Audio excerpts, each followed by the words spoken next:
We're all tech nerds here, and of course, we love to hot rod everything.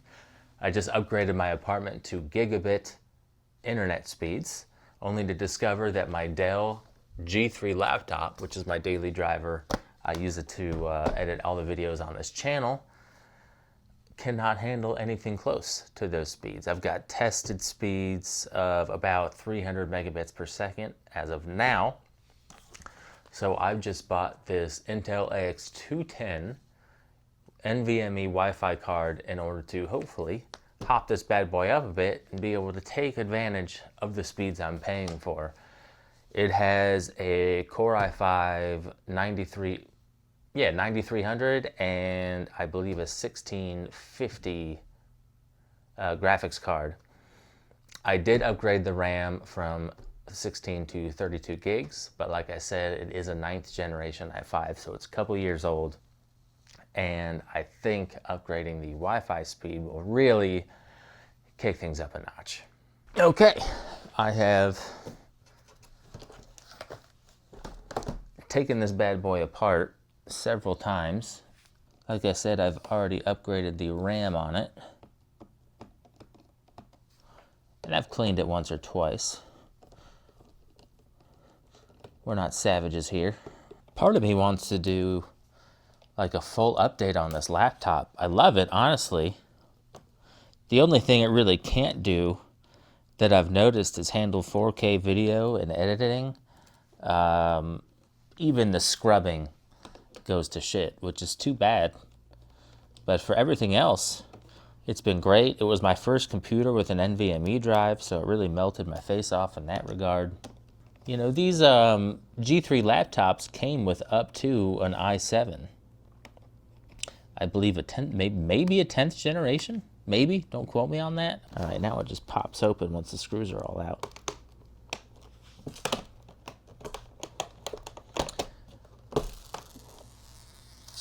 One of the things I love about it being a gaming laptop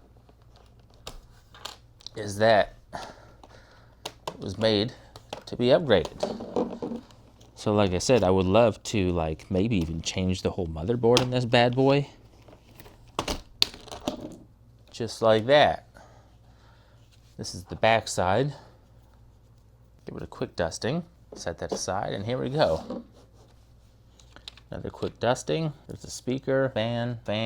Looks like there's some oil here. I don't know what that's from. Something's getting warm. This is a makeup brush, by the way, I bought from Amazon. This is one of those tricks I learned from the internet that was actually worth something. There's the RAM. Upgradable and expandable. That looks like some sort of drive with a heat sink on it.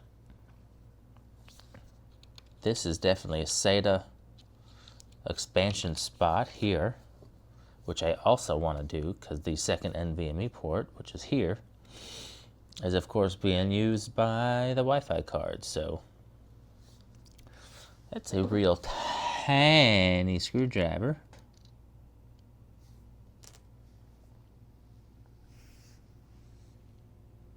Oh my God, is that fucking soldered on there? Oh no.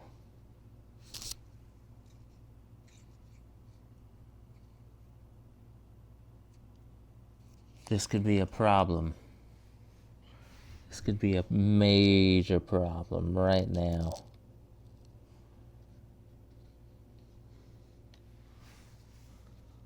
Maybe I should have Googled this first. I don't know. Are those... They kind of look like they're plugged in.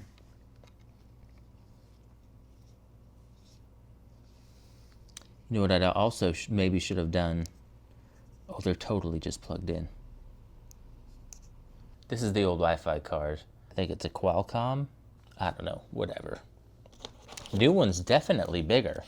This is the new one. You know what I definitely should have done was download the driver for this first. Luckily, I do still have an Ethernet port, so I'll be able to get it that way. Okay, let's see if these are both labeled the same way. 1 and 2. Yes. Okay, that's very nice. I appreciate that. So hopefully these just plug straight back in. I don't even know what kind of plugs these are. I've never seen them before. Oh, baby. Oh, nice. They got a satisfying clip. Satisfying snap, I would say. All right, and this bad boy is just going straight back in here. Nice. Get the little gate. Come on, bad boy. Oh, yeah. Real nice. Okay, cool. I actually don't know where the hard drive, I'm going to assume right here. But that's a real tiny, oh, yeah, 2260. Oh, no, it's a 2280 SSD, but it's a real fucking short form size. Although it looks like you can fit a full size in there. So that's interesting.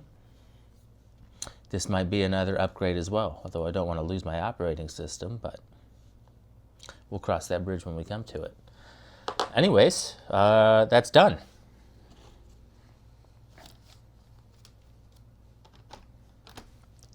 The rear case just snaps back on. And just like that, done. Put the screws back in. They should all be pretty well lined up. If the plastic covers snap back in correctly. Those two little contact points made me nervous, but they were both labeled the same way, luckily, which you love to see. So installation on that was pretty easy. I am gonna have to plug into not Wi-Fi, plug into Ethernet in order to download the driver for this, which I should have done first, but I didn't. Whatever, leave me alone. Oh shit. But that's all right. Okay. That's done. I'm gonna download some drivers and see how fast we can get this bad boy rocking and rolling. Okay, my battery life is not good, but it should be enough to download this driver. What do you guys think? Is it gonna work?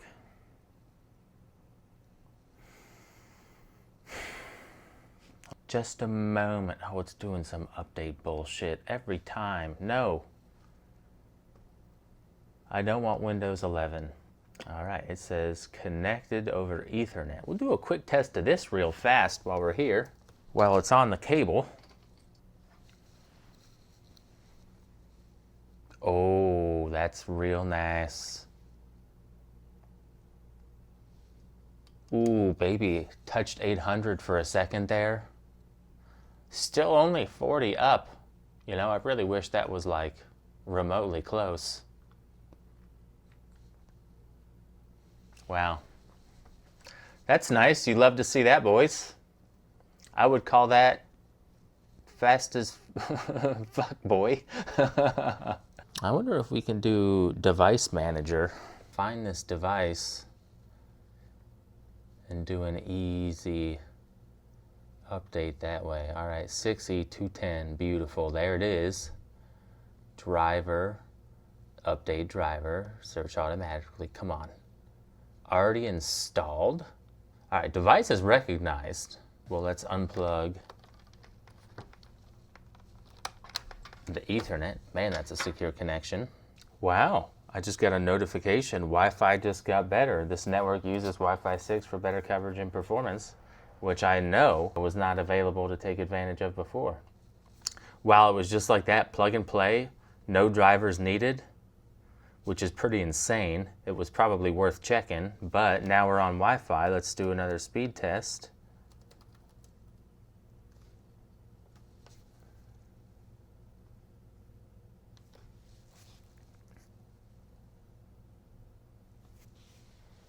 Okay, that's another 100 megabits a second.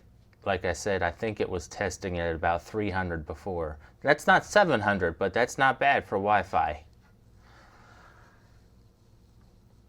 Still better. I will, see if there's anything I can do in the future, but I'm pretty happy with that. That's done. I would say that was a pretty clean install. I got very lucky. I was blessed by the technology gods that those drivers happened to be pre-installed on my laptop. Other